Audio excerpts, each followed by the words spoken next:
আবুল সরকারের মতো ফাউল মার্কা লোকেরা বাংলাদেশের 90% মুসলমানের দেশে এসে তারা বলতেছে কোরআনের অপব্যাখ্যা করে যে তোমার যেহেতু সমস্যা হচ্ছে, দুইজন ব্যক্তির, এক হুজুর বলছে নাচা যাবে না আর এক হুজুর বলছে নাচা যাবে, যেহেতু সমস্যা হচ্ছে আমি যদি তোমাদেরকে কোরআন হাদিস থেকে দলিল দেই তোমরা কি মানবা? আমাদের বাংলাদেশের মূর্খ মানুষেরা বলে হ্যাঁ কোরআন থেকে যদি দলিল দাও নাচা যায় আছে তাহলে তো মানবো। সে আবুল ফাউল এই পাগল কোরআনের তর্জমাই জানে না, ব্যাখ্যাই জানে না, সে দাড়ি চাচা, সে স্টেজের মধ্যে উঠে কোরআনের অপব্যাখ্যা করতেছে, বলতেছে কুল আউযু বিরাব্বিন নাস, আল্লাহ এখানে নাসের কথা বলছে। নাউজুবিল্লাহ বললেন না? এই ব্যক্তিটার বিচার চাওয়া হলে যাকে যখন গ্রেফতার করা হয়, আজকে আমাদের আফসোস হয় বাংলাদেশের 90% মুসলমানের দেশে যারা সর্বোচ্চ ক্ষমতার স্বপ্ন দেখে তারা তাদের পক্ষপাতিত্ব হয়ে কথা বলতেছে। পরিষ্কার ভাষায় বলে দিতে চাই, আপনারা যে তাদের সঙ্গে কথা বলতেছেন আগের স্বৈরাচারদের থেকে শিক্ষা নেন। তারা স্বৈরাচারী করে তাদের পক্ষপাতিত্ব করে বেশি দিন ক্ষমতায় থাকতে পারে নাই। আপনারা যদি যারা কোরআনের অপব্যাখ্যা করে তাদের পক্ষপাতিত্ব করেন আপনারাও বেশি দিন থাকতে পারবেন তো দূরের করা আপনারা ক্ষমতায় যাইতে পারবেন না। এর মধ্যে আল্লাহ রাব্বুল আলামিন বলতেছেন কুল, হে নবী আপনি বলুন, হাল ইয়াস্তাবিল্লাযীনা ইয়ালামুনা ওয়াল্লাযীনা লা ইয়ালামুন, যারা জানে আর যারা জানে না তারা কোনোদিন সমান হতে পারে না। আল্লাহ বলতেছেন তারা কি সমান? পরের অংশে উত্তর আসবে কাল্লা, কখনো না, যারা জানে আর যারা জানে না তারা সমান না। এই বিষয়ে কিছু আলোচনা আপনাদের সামনে করব ইনশাআল্লাহ। আল্লাহ রাব্বুল আলামিন এই আয়াতের মধ্যে বললেন যারা জানে আর যারা জানে না তারা সমান না। তাহলে তারা কেমন? উদাহরণস্বরূপ বলা যেতে পারে একজন ব্যক্তির চক্ষু আছে, সে হচ্ছে জাননেওয়ালা ব্যক্তি, আর যে মূর্খ জাহেল তার অন্ধের ন্যায়, অর্থাৎ যার চোখ আছে সে জ্ঞানী আর যার চোখ নাই সে হচ্ছে অন্ধ। এইভাবে আমরা উদাহরণ দিতে পারি। ধরেন একজন ব্যক্তি চোখওয়ালা, সে পথ চেনে না, তাকে যদি কোনো ব্যক্তি চক্ষুষ্মান পথ জাননেওয়ালা ব্যক্তি তাকে যদি রাস্তা দেখে দেয়, ভাই যদি তুমি এই দিক দিয়ে যাও তাহলে সরাসরি তুমি মুত্তাকি কল্যাণ সংস্থার অফিসে গিয়ে পৌঁছবা, ওই জায়গার মধ্যে অফিস, সে এখন পথ নিয়ে একা একাই সে চলে যাইতে পারবে যার চোখ আছে। পারবে কি পারবে না? কিন্তু যেই ব্যক্তিটার চোখ নাই, যেই ব্যক্তি অন্ধ, তাকে যদি বলো ভাই ওই যে ব্রাদার্স মার্কেট রয়েছে ওই মার্কেটের মধ্যে মুত্তাকি কল্যাণ সংস্থার অফিস রয়েছে, তুমি এই দিক দিয়ে সোজা হাঁটতে থাকো, তুমি চলে যাবা, বলেন তো সে সোজাসুজি যাবে না এখানে চাঁদপীরের যেই কবর রয়েছে, যেই পুকুর রয়েছে, খাল রয়েছে, এখানে গিয়ে পড়বে? সে যদি কোনো ব্যক্তির সহযোগিতা না নেয় তাহলে সরাসরি খালের মধ্যে পড়বে। ঠিক তদ্রূপভাবে যেই ব্যক্তির জ্ঞান আছে সে হচ্ছে চক্ষুষ্মান, তাকে যদি বলা হয় ভাই তুমি এই পথে চলো, ওই পথে চলিও না, যদি তুমি ওই পথে চলো তাহলে তুমি খালের মধ্যে পড়বা, সে সরাসরি চলে যেতে পারবে। এখন প্রশ্ন হচ্ছে যে অন্ধ সে মানুষের সহযোগিতা নিয়ে পথ চলে, সহযোগীও আবার দুই ধরনের থাকে। একজন সহযোগী হয় সৎ সহযোগী, সে সুন্দরভাবে তাকে রাস্তা পার করে দেয়, মুত্তাকি কল্যাণ সংস্থার যেই অফিস রয়েছে সেই অফিস পর্যন্ত নিয়ে যায়, পৌঁছে দেয়, এই এক ধরনের সহযোগী। আর এক ধরনের অন্ধের সহযোগী হয় সেই রাহবার হয় লম্পট, সেই রাহবার হয় ভুল মানুষ। সে কি করবে? ওই অন্ধের সাথে মজা করার জন্য ওই অন্ধকে সরাসরি মুত্তাকি কল্যাণ সংস্থার অফিসে নিয়ে যায়, পৌঁছে দিবে না, তাকে একটু তার সাথে মজা করার জন্য এই সামনে খালের মধ্যে ফেলাবে। কথা বলেন ঠিক কিনা? এখন আপনাদেরকে এই কথাগুলো আমি কেন বলতেছি? ভাই দেখেন, যাদের এলেম আছে তারা চক্ষুষ্মান, আর যাদের এলেম নাই তারা হচ্ছে অন্ধের নাই। এখন যার এলেম আছে সেই ব্যক্তি একজন অন্ধকে সঠিকভাবে পথ দেখাচ্ছে, আর এক অন্ধ যার এলেম নাই সে ভুল রাহবারির কাছে থাকার কারণে তার ভুল রাহবারি নিয়ে সে খালের মধ্যে পড়তেছে, অর্থাৎ তার ঈমান নিয়ে টানাটানি হচ্ছে। আপনারা কি আমার সাথে কথা বলতে পারবেন না? অনেক মানুষ আছেন আপনারা কথা বলতেছেন না, কথা বলবেন তো ইনশাআল্লাহ? সংক্ষেপে বলে দেই, যেহেতু আপনারা যারা আছেন আপনারা ভাবতেছেন হুজুরকে দিছি কথা বলার জন্য, সে কথা বলবে, আমরা কেন কথা বলবো? আমাদের তো কথা বলার দায়িত্ব না। আপনারা যদি কথা না বলেন তাহলে মাহফিলটা সুন্দর হবে না। কেন হবে না? আপনাদের কাছে প্রশ্ন করি, আপনারা যখন হাঁটেন তখন কি আপনাদের শুধু পায়ে হাঁটে, আপনাদের হাত নড়াচড়া করে না? যদি হাত না নড়ান আপনার হাঁটাটা সুন্দর হবে?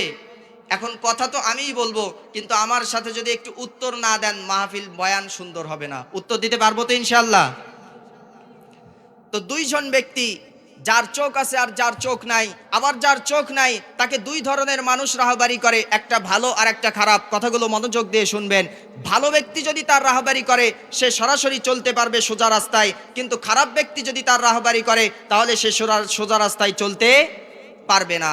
এখন দুইজন ব্যক্তিকে যে রাহবার, ভালো রাহবার বলতেছে, ভাই আপনার তো জ্ঞান নাই, আপনার তো ইলম নাই, আপনাকে আমি বলতেছি ভাই শোনেন, আপনি এই গান বাজনা, মদ জুয়া, এই ভণ্ড পীর মুরিদি যেগুলো রয়েছে এগুলো তুমি করতে পারবা না। যদি তুমি এই ধরনের কাজ করো তাহলে তোমার ঈমান নষ্ট হয়ে যাবে, তুমি কিন্তু হাসরের ময়দানে ধরা খেয়ে যাবা। আরও একজন ব্যক্তি, সেও অন্ধ, অর্থাৎ তার ইলম নাই, তাকে এই ধরনের ভণ্ড পীরের মাজার সাহেবেরা তারা কি করতেছে, তাকে শিক্ষা দিতেছে, গান বাজনা করো, আল্লাহ নাচ গান করো, যদি নাচো তাহলে তোমার সুন্দরভাবে তুমি চলতে পারবা, কারণ আল্লাহ রাব্বুল আলামিন কোরআনে নাচেরও কথা বলছে। নাউজুবিল্লাহ বললেন না?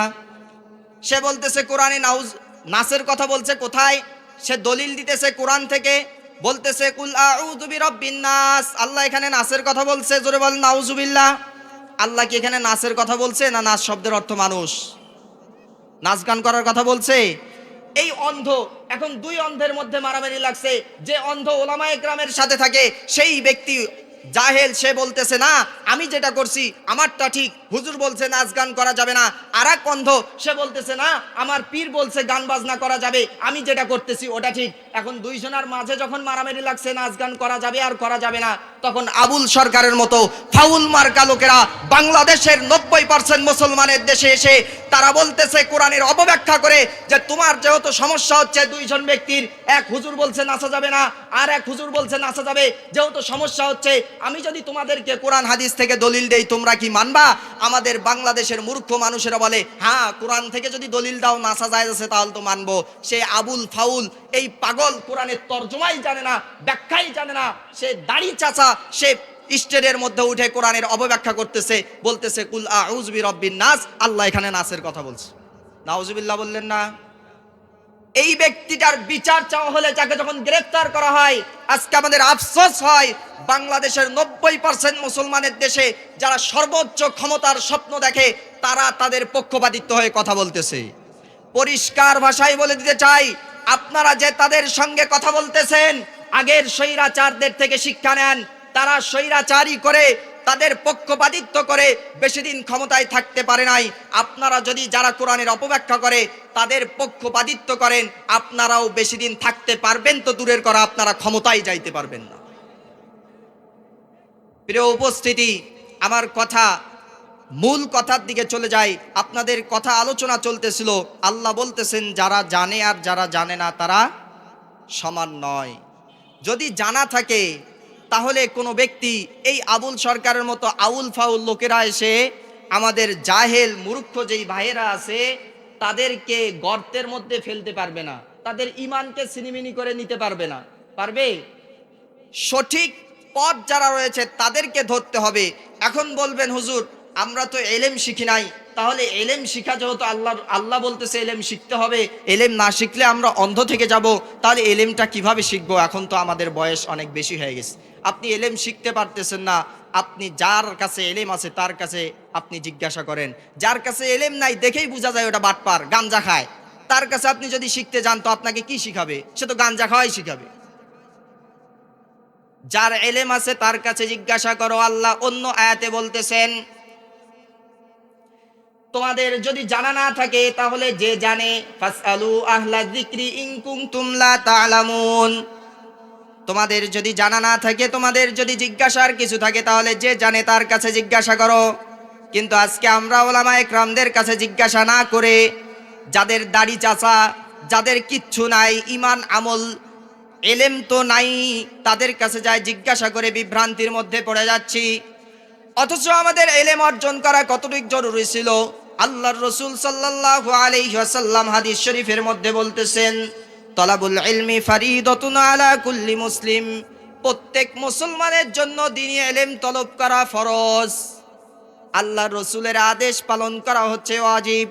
আজকে আমাদের কাছে ইলম না থাকার কারণে, আজকে আমাদের কাছে আমাদের পরিচয় না জানার কারণে আমরা আমাদেরকে অনেক সময় এই ধরনের বিভ্রান্তির মধ্যে ফেলতেছে নাস্তিক মোরতাদ বেঈমানেরা। শুধু আবুল সরকার তো দূরের কথা, আমার সাথে ঘটে যাওয়া বাস্তব ঘটনাগুলো আজকে আমি আপনাদের সামনে উপস্থাপন করার নিয়ত করেছি। মানুষকে নাস্তিক মোরতাদ বেঈমানেরা সরল সোজা গ্রাম্য মানুষদেরকে, মুসলিমদেরকে এমন এমন প্রশ্ন করে যেই প্রশ্নের জবাব সে জানে ঠিকই যে এই প্রশ্নের জবাব ওই মূর্খ ব্যক্তি দিতে পারবে না, এরপরেও ওই মূর্খ ব্যক্তিকে এই প্রশ্নগুলো করে করে তার মধ্যে অন্তরের মধ্যে কিছু হিংসা বিদ্বেষ ঢুকায়া দেয়, তার অন্তরের মধ্যে চিন্তা ঢুকায়া দেয়, আর সে মনে মনে ভাবে ঠিকই তো এই যে প্রশ্ন করছে এটা তো ঠিক, এটা নিয়ে তো আমি কোনোদিন চিন্তা করি নাই। এই ঢুকে দিয়ে আজকে আমাদের বাংলাদেশের 90% মুসলমানের হৃদয়গুলোর থেকে ইমানকে নিয়ে তারা ডাকাতি করতেছে, ডাকাতি করে অন্যত্র নিয়ে যাইতেছে। এই জন্য আমি আপনাদেরকে আজকে যেই কথাগুলো বলবো, যেই প্রশ্নগুলো আর প্রশ্নের জবাবগুলো বলবো, সকলেই মুখস্থ করার চেষ্টা করবেন। যদি আপনাদের এই প্রশ্নের উত্তর আগে থেকে জানা থাকে তাহলে এই প্রশ্ন যখন আপনাকে করবে আপনিও এই প্রশ্নের উত্তর সঠিকভাবে দিতে পারবেন। আমি একদিন আমাদের মাদিলাহাট বাজার থেকে যাইতেছিলাম আটপুকুর হাটে, এমন সময় একজন ব্যক্তি আমাকে বাইকের মধ্যে উঠায় নিতে চাইতেছেন, বলতেছেন হুজুর রোদের মধ্যে দাঁড়ায় আছেন, ভ্যান পাইতেছেন না, আপনি কই যাবেন? আমি বললাম ভাই আমি তো যাব আটপুকুর হাটে। বলতেছে আপনি আমার বাইকে ওঠেন, আমি আপনাকে পৌঁছায় দিব। আমি মনে করলাম লোকটা অনেক ভালো, তার বাইকে উঠলাম। বাইকে উঠে যখন তার বাইকে চড়ে আমি আটপুকুর হাটে যাচ্ছি, আমাকে জিজ্ঞাসা করতেছে হুজুর আপনি যদি কিছু না মনে করেন তাহলে আপনাকে আমি কিছু প্রশ্ন করতে চাই। আমি বললাম ভাই তোমার কি প্রশ্ন আছে বলো। আর অন্যদিকে আল্লাহর দিকে মতওয়াজ্জ হয়ে বললাম আল্লাহ আপনি আমাকে সাহায্য করুন। আল্লাহর কসম করে বলতেছি সে যে প্রশ্নগুলো করতেছে সবগুলো প্রশ্ন আমার আগ থেকেই জানা ছিল, এই কারণে আমি তার প্রশ্নের উত্তর দিতে পেরেছি। সেই ব্যক্তিটা আমাকে প্রথম নাম্বার জিজ্ঞাসা করতেছে হুজুর আমাদেরকে আল্লাহ রব্বুল আলামিন সৃষ্টি করেছেন, হিন্দুদেরকেও আল্লাহ সৃষ্টি করেছেন, আল্লাহ রব্বুল আলামিন আমাদেরকে জান্নাতে দিবেন আর হিন্দুদেরকে জাহান্নামে দিবেন, এর কারণটা কি? প্রশ্ন বোঝেন ভালো করে, কি প্রশ্ন করছে? হুজুর আমাদেরকে আল্লাহ সৃষ্টি করেছেন, হিন্দুদেরকেও তো আল্লাহ সৃষ্টি করেছেন, আমাদেরকে মারা গেলে আল্লাহ রব্বুল আলামিন জান্নাতে দিবে আর হিন্দুদেরকে সৃষ্টি করা সত্ত্বেও তারা মারা গেলে তাদেরকে জাহান্নামে দিবে, এর কারণ কি? এখন যদি আপনাকে প্রশ্ন করা হয় আপনি ভাববেন না এর কারণ কি? সেও তো আল্লাহর বান্দা, আমিও তো আল্লাহর বান্দা, তো তাকে কেন জাহান্নামে দিতেছে? গভীর মনোযোগ দিয়ে উত্তরটা শুনে রাখো আল্লাহর বান্দারা। যখন এই প্রশ্ন করা হলো উত্তরটা আল্লাহর পক্ষ থেকে আমি দিয়েছিলাম, এ ভাই আপনি এই বাংলাদেশের মধ্যে বসবাস করতেছেন, আপনার উত্তর দেওয়ার আগে আপনাকে আমি বোঝার জন্য একটা কথা বলতেছি। আপনি বাংলাদেশের মধ্যে বসবাস করতেছেন, বাংলাদেশের রাষ্ট্রে বসবাস করে বাংলাদেশের সমস্ত সুযোগ সুবিধা ব্যবহার করে আপনি যখন বাংলাদেশের নাগরিকত্ব পেলেন, পাওয়ার পরে আপনি এই দেশের মধ্যে থেকে বিদেশিদের গুপ্তচর হয়ে বাংলাদেশের মধ্যে কাজ করলেন, আপনি দেশের সাথে দ্রোহিতা করলেন, দেশদ্রোহী হয়ে গেলেন। আর এটা যখন সরকারের কাছে পৌঁছে গেল, এটা যখন আইনের যারা ধারক বাহক রয়েছে তাদের কাছে পৌঁছে গেল, তখন আপনার যখন রাষ্ট্রদ্রোহিতা প্রকাশ পেয়ে গেল, তখন আপনাকে বাংলাদেশের সরকার এবং বাংলাদেশের যারা আইনের দায়িত্বে রয়েছে তারা আপনাকে কি করবে? ওই ব্যক্তি আমাকে বলতেছে হুজুর যদি জানা যায় যে আমি রাষ্ট্রদ্রোহীর সাথে যুক্ত অথবা আমি সরাসরি রাষ্ট্রদ্রোহিতা করেছি, আমাকে তো ফাঁসি দিবে না, সরাসরি ক্রস ফায়ার করে হত্যা করবে। কি ক্রস ফায়ার করে হত্যা করবে না? আমি তখন তাকে বললাম ভাই এখন আপনি বোঝেন, আল্লাহ রাব্বুল আলামিন ওই হিন্দুকেও সৃষ্টি করেছেন, মুসলমানকেও সৃষ্টি করেছেন। আল্লাহ এই পৃথিবীতে সবল মানুষকে পাঠাইছেন তার ইবাদত করার জন্য, দুনিয়ার মধ্যে পাঠাইছেন হিন্দুকেও ইবাদত করার জন্য, মুসলমানকেও ইবাদত করার জন্য আল্লাহ দুনিয়াতে পাঠাইছেন। পাঠানোর পরে আল্লাহ রব্বুল আলামিন মানুষকে খাবারের ব্যবস্থা করে দিয়েছেন, সূর্যের আলোর ব্যবস্থা করে দিয়েছেন, চন্দ্রের আলোর ব্যবস্থা করে দিয়েছেন, ঘুমানোর ব্যবস্থা করে দিয়েছেন, নাক কান চোখ মুখ যা আছে সব কিছু আল্লাহ তোমাকে ভালো করে দিল। শুধু কি তাই, পৃথিবীতে যত মাখলুক রয়েছে সব মাখলুককে তোমার খেদমতের জন্য আল্লাহ রব্বুল আলামিন সৃষ্টি করে দিল। এখন যদি এই সুযোগ সুবিধা ভোগ বিলাসগুলোকে তুমি দুনিয়ার মধ্যে থাকে সব কিছু তুমি উপার্জন করলা, সব ভোগ বিলাসগুলোকে তুমি উপভোগ করলা, করার পরে যদি তুমি আল্লাহর সাথে আল্লাহ দ্রোহিতা করো, আল্লাহর ইবাদত না করে, আল্লাহকে না মেনে যদি মূর্তির পূজা করো, তাহলে বলো আল্লাহর সাথে আল্লাহ দ্রোহিতা করলে আল্লাহ তোমাকে কি শাস্তি দিবে? শুধুমাত্র বাংলাদেশের রাষ্ট্রদ্রোহী হওয়ার কারণে তাকে যদি ক্রস ফায়ার করে হত্যা করা হয়, তাহলে যে ব্যক্তি আল্লাহ দ্রোহী, আল্লাহর সাথে শত্রুতা করেছে, তাকে অবশ্যই অবশ্যই আল্লাহ রব্বুল আলামিন জাহান্নামে দিবেন। প্রশ্ন এবং প্রশ্নের উত্তর বুঝে আসছে? শুধু এটাই না, এরপরে সে জিজ্ঞাসা করতেছে, হুজুর বুঝলাম, আমার আরো একটা জিজ্ঞাসা রয়েছে। আমি বললাম, ভাই ঠিক আছে, আপনার যে আর একটা জিজ্ঞাসা রয়েছে আপনি করতে পারেন। আসলে ভাই দেখেন, এটা যদি এলেম আমার কাছে না থাকতো, আমিও আপনাদের মতো মূর্খ হয়ে তাকে উত্তর দিতে পারতাম না। আমার মনের মধ্যেও এই ধারণা থাকতো, সে তো প্রশ্নগুলো ভালোই করছে, আল্লাহ কিছু এলেম দান করছে, এই জন্য আমি তাকে বলতে পারতেছি। এই জন্য বুঝাইতে যাচ্ছি এলেমের কত গুরুত্ব। প্রশ্ন দ্বিতীয় নাম্বার সে আমাকে করতেছে, প্রশ্ন ভালোভাবে বোঝেন। দ্বিতীয় নাম্বার প্রশ্ন হলো, হুজুর আল্লাহ রব্বুল আলামিন তাদেরকে জাহান্নামে দিল, ঠিক আছে বুঝলাম, আল্লাহ রব্বুল আলামিন তাদেরকে জাহান্নামে দিল তারা আল্লাহর ধর্ম না পালন করার কারণে। কিন্তু আমরা দুনিয়াতে বসবাস করতেছি, আমাদের ইসলাম ধর্মটাও আল্লাহ প্রদত্ত ধর্ম। অন্যদিকে এই পৃথিবীর মধ্যে তো ইহুদি খ্রিস্টানরাও বসবাস করতেছে, তাদেরকেও তো আল্লাহ প্রদত্ত ধর্ম দেওয়া হয়েছে, তাদেরকেও তো কিতাব দেওয়া হয়েছে, তাদেরকেও তো নবী দেওয়া হয়েছে। তাহলে আমরা মুসলিম হয়ে যদি দুনিয়াতে বসবাস করি, তাহলে আল্লাহ আমাদেরকে জান্নাতে দিবে। কিন্তু আমরা আল্লাহর ধর্ম পালন করতেছি, তারা ইহুদি খ্রিস্টান, তারাও আল্লাহর ধর্ম পালন করতেছে। তারা যদি আল্লাহর ধর্ম পালন করে দুনিয়া থেকে চলে যায়, তাহলে কেন আপনারা তাদেরকে জাহান্নামী বলেন? তারাও তো জান্নাতি হওয়ার কথা। এই প্রশ্ন যদি আমাদেরকে করা হইতো, আমাদের মাথায় এই চিন্তা আসতো না। ঠিকই তো প্রশ্ন করছে, তারাও তো আল্লাহ প্রদত্ত ধর্ম মানতেছে, আমরাও আল্লাহ প্রদত্ত ধর্ম মানতেছি, তাহলে আমরা জান্নাতে যাব আর তারা কেন জাহান্নামে যাবে? উত্তরটা ভালোভাবে শুনে রাখেন, তারা কেন জাহান্নামে যাবে। উত্তর শোনার আগে আপনারা একটা কথা বোঝেন ভাই, দুনিয়ার মধ্যে আপনার যখন রোগ হয়, আপনার শরীরের যখন দেহের রোগ হয়, যখন আপনি ডাক্তারের কাছে যান, ডক্টরের কাছে যাওয়ার পরে ডাক্তার আপনার রোগ দেখে আপনাকে পরীক্ষার জন্য, শুধু রোগটা কি ধরনের রোগ এইটা পরীক্ষা করার জন্য প্রথম অবস্থায় 1 সপ্তাহের ঔষধ দেয়। কথা ঠিক কিনা? 1 সপ্তাহের ঔষধ দিয়ে আপনাকে সুন্দরভাবে একটা প্রেসক্রিপশন দেয়, আর বলে এই ঔষধটা খাবারের আগে খাবা, এই ঔষধটা খাবারের আধা ঘন্টা পরে খাবা, এই ঔষধটা এই সময় খাবা, তাহলে তুমি সুন্দরভাবে সুস্থ হয়ে যাবা ইনশাআল্লাহ। এইভাবে ডাক্তার আপনাকে ঔষধ দিয়ে, ঔষধের প্রেসক্রিপশন দিয়া, ঔষধের নিয়মও লিখে দিল কখন কোনটা খাইতে হবে। আপনি বাসার মধ্যে আসলেন, আসার পরে এই ঔষধটা ঠিকভাবে খাইলেন না, একটা ঔষধ আর একটার সাথে মিল করিয়া খাইলেন, অথবা একেবারেই ঔষধ খাইলেন না। এরপরে যখন দেখলেন 1 সপ্তাহ পরে আপনার রোগ ভালো হচ্ছে না, আপনার রোগ আরো বৃদ্ধি হয়ে গেছে, তখন আপনি কি করবেন? আবার ডাক্তারের শরণাপন্ন হবেন। ডাক্তারের কাছে গিয়ে যখন আপনি বলবেন, ও ডাক্তার সাহেব, আমার তো রোগ হয়েছে, আমার তো অসুখ হয়েছে, আপনার কাছে আসছিলাম, আপনি আমাকে 1 সপ্তাহের ঔষধ দিয়েছেন, কিন্তু এখন দেখি আমার অসুখ তো আরো বেড়ে গিয়েছে। যখন আপনি বলবেন আমার অসুখ আরো বেড়ে গিয়েছে, তখন ডাক্তার আপনাকে পাল্টা প্রশ্ন করবে, কেন অসুখ বাড়লো? আমি তো একজন বিজ্ঞ ডাক্তার, আমি তোমাকে যেই প্রেসক্রিপশন দিয়েছি, আমি তোমাকে যে ঔষধ দিয়েছে, ঔষধ খেলে তো তোমার রোগ ভালো হয়ে যাওয়ার কথা, কিন্তু কেন হঠাৎ করে তোমার রোগ বেড়ে গেল? কারণ কি? তুমি কি আমার দেওয়া নিয়ম অনুযায়ী ঔষধগুলো খেয়েছো, না তোমার মন গড়া নিয়ম অনুযায়ী খেয়েছো? তখন আপনি বললেন, ও ডাক্তার সাহেব, আপনি আমাকে যেই নিয়ম বলে দিচ্ছেন, আমি তো সেই নিয়ম মেনটেন করে ঔষধ খাই নাই। আপনি যখন বলছেন আমি তার পরবর্তী সময়ে খাইছি, অথবা আপনার দেওয়া ঔষধগুলো আমি খাই নেই, শুধু একদিন খাইছি। বলেন, আপনাদের এই কথা শুনে ডাক্তার রাগ হবে কি হবে না? শুধু কি রাগ হবে, ডাক্তার আপনার চিকিৎসাই করতে চাবে না, কিন্তু আপনার আকুতি মিনতি দেখে ডাক্তার আপনাকে আরো একটা নতুন করে আপনার যে বর্তমানের রোগ, এই রোগের জন্য আপনাকে একটা প্রেসক্রিপশন দিল, দেওয়ার পরে বলল, ভাই এইবার কিন্তু ঠিকভাবে নিয়ম মেনে ঔষধগুলো খেয়েও। আপনি বাসার মধ্যে দ্বিতীয়বারের মতো ঔষধ নিয়ে বাসায় গিয়ে ঔষধ খাওয়া শুরু করলেন। 2-3 দিনের ঔষধ খেয়ে আবার আপনি ঔষধ খাওয়া বন্ধ করে দিলেন, যার কারণে আপনার আগের যে রোগ ছিল তার থেকে আপনার রোগটা আরো বৃদ্ধি হয়ে গেল।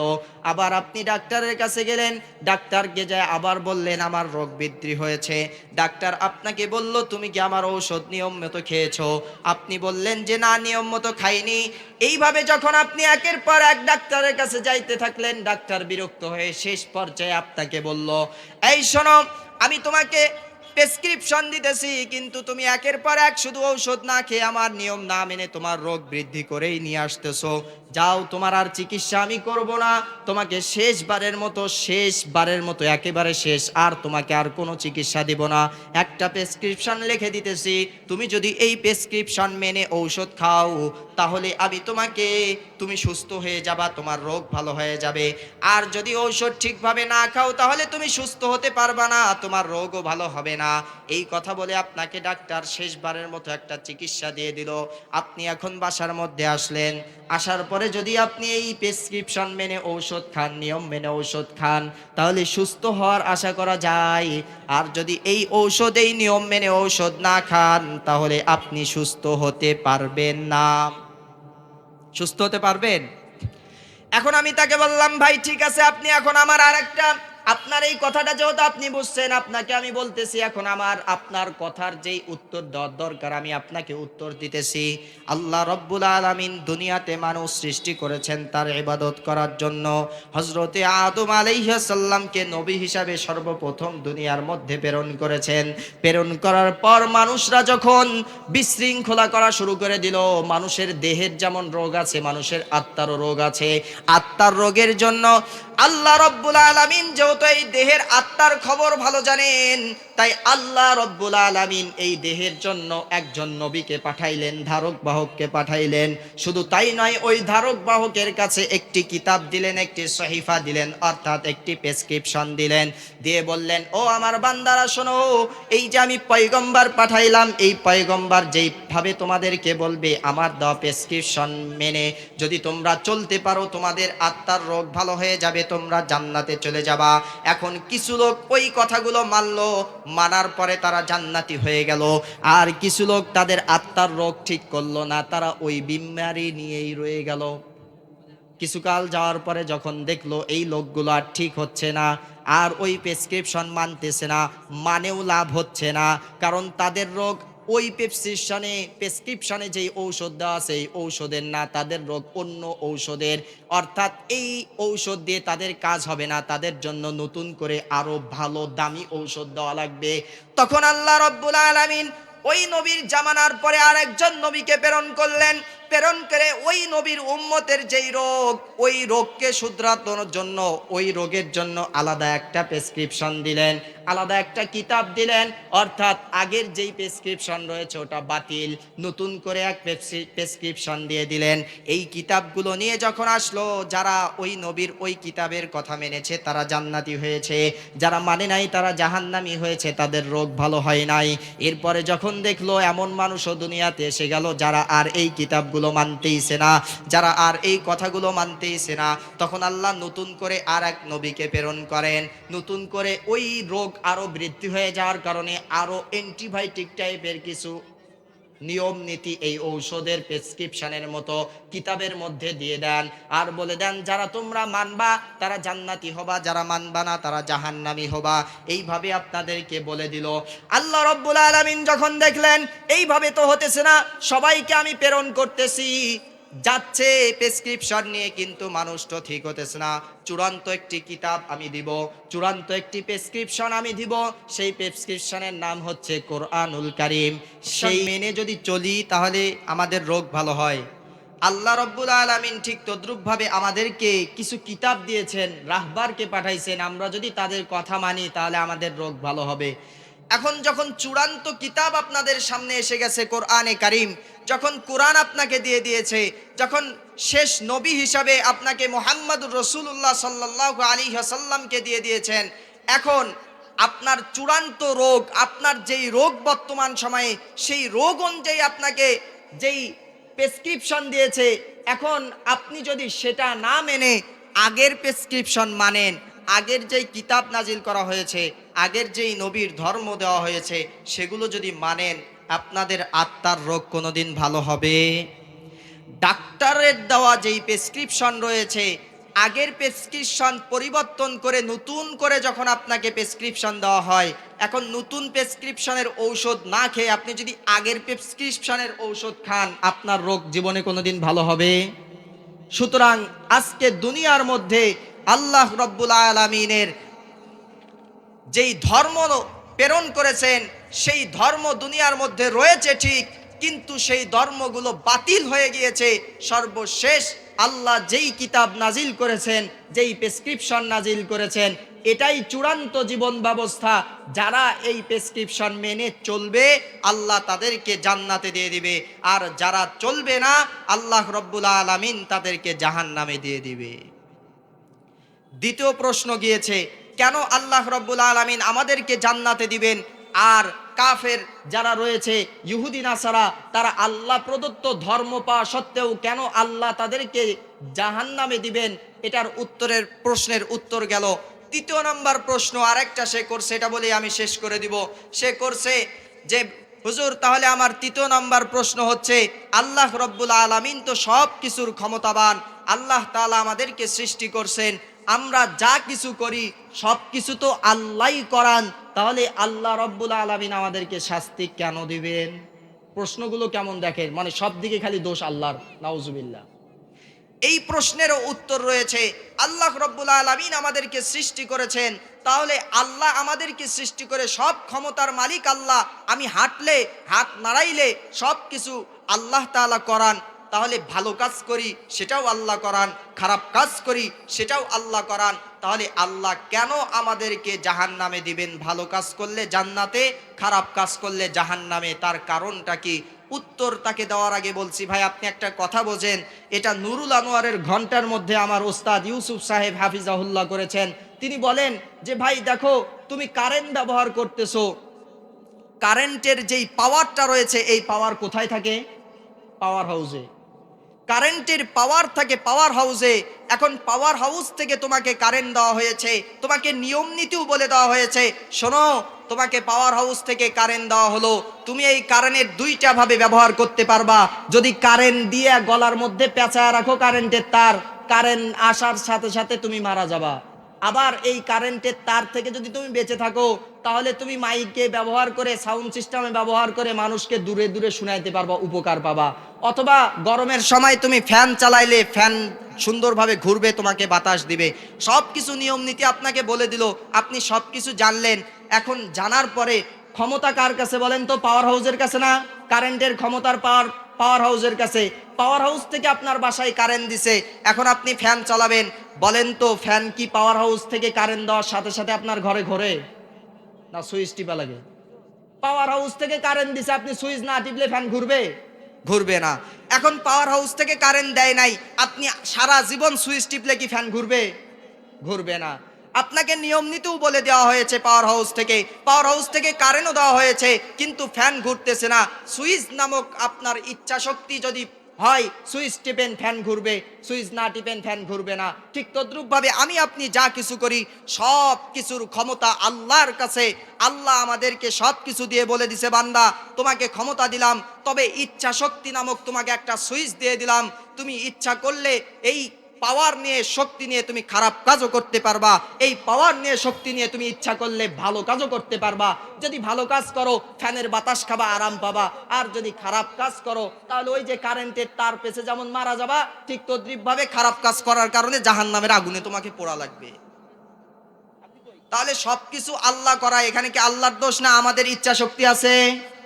এই কথা বলে তার উত্তর দিয়েছি। এই জন্য ভাই আমার কথার মূল পয়েন্ট যেটা আমি বুঝাইতে চাইতেছিলাম, যদি এলেম থাকে, যদি জানা থাকে, এই ধরনের যারা নাস্তিক মোরতাদ আমাদের ইমান ডাকাতি করার চিন্তা ফিকিরে সবসময় ঘোরে, তাদের ইমান ডাকাতদের জবাব আমরা সঠিকভাবে দিতে পারবো, আর আমাদের ইমানকে আমরা হেফাজত করতে পারবো। এই জন্য এলেম শিখার খুব জরুরি। এলেম না থাকলে আমরা এগুলো কিছু করতে পারবো না। আল্লাহর রসুল বলছে, আমরা প্রত্যেক মুসলমানের জন্য এলেম অর্জন করা ফরজ। তাই অবশ্যই আমাদেরকে ইলম অর্জন করতে হবে। তবে কতটুকু ইলম অর্জন করব, কোন ইলম অর্জন করাটা আমাদের জন্য ফরজ?